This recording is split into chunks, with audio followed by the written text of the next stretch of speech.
Il-Knisja qed tfakkar l-Għid il-Kbir kull sena ċelebrazzjonijiet marbuta mal-ikbar festa tal-Knisja Kattolika jibdew bil-fġieli solenni tal-qawmien tal-Mulej mill-Mewt.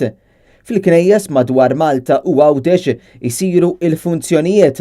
Net News mar fil-Knisja ta' San Giuseppe fl-Imsida fejn iltqajna mal-kanonku Simon Xiberras li kellimna dwar il-funzjonijiet li waslu għall-Għid. Ħafna nies jiġu biex jitolbu jiefu ftit forsi mir-rutina tas-soltu biex jitolbu iżjed. Ewwel ġranet aħna kellna l-artal, l-armat tar-repożizzjoni li sarament issa iż-żarma kollox li qegħdin nippreparaw għall-fġieli tal-Għid il-lejla. Kellna funzjoni sbieħ ħames ix-xirka u anke tal-ġimgħa kbira.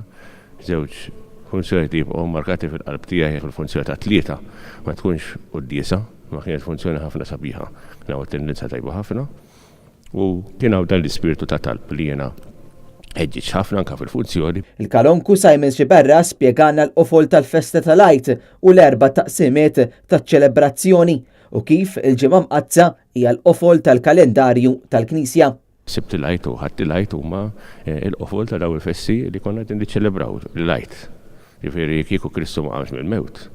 Il-fidi tagħna qed San Pawl ma kienet tkun tiswa xejn, ġifieri dan huwa l-qofol issa. Ġifieri dalilna nippreparaw għalih issa ħanneħuh il-lejla. Fil-funzjoni li ssir, kbir kun nar, l-ilma, konna l-ilma hawnhekk fil-font tal-Magħmudija, għarajja, se jkollna wkoll minn se jitgħamet il-lejla stess, ġifieri dawn huma anke il-Magħmudija hija mhux sagrament nirċevuh darba biss imma li ngħixu ħajjitna kollha. U wara diversi jiem impenjattivi għal parroċċa Mistidjana minħabba l-anniversarju tal-125 sena mill-wasla tal-Vara ta' San Giuseppe, is-sagristan Viktor Tedesco spjegana l-impenji ta' qabel il-funzjoni tal-Għid. Kien hawn numru kbir kif għatlek diġà ta' xogħol li tisir.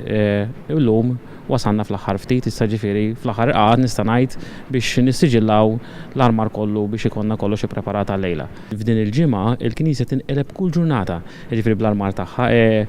Ma nistax żgur bla dubju ta' xejn nirringrazzja lil dawk kollha li b'xi mod jew ieħor jgħinuni biex nagħmel dan ix-xogħol għaliex impossibbli li dan ix-xogħol tagħmlu waħdek.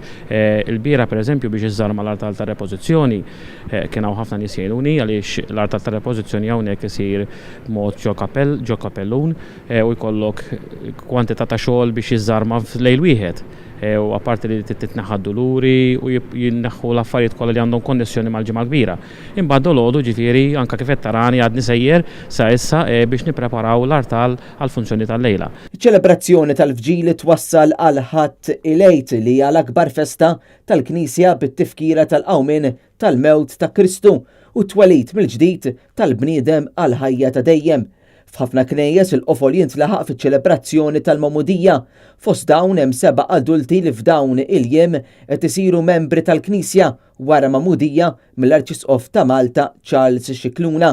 F'diversi lokalitajiet f'Malta u Għawdex f'Ħadd il-Għid isiru purċissjonijiet bl-istatwa ta' Kristu irxoxt, bi wħud minnhom isiru filgħodu u oħrajn isiru filgħaxija.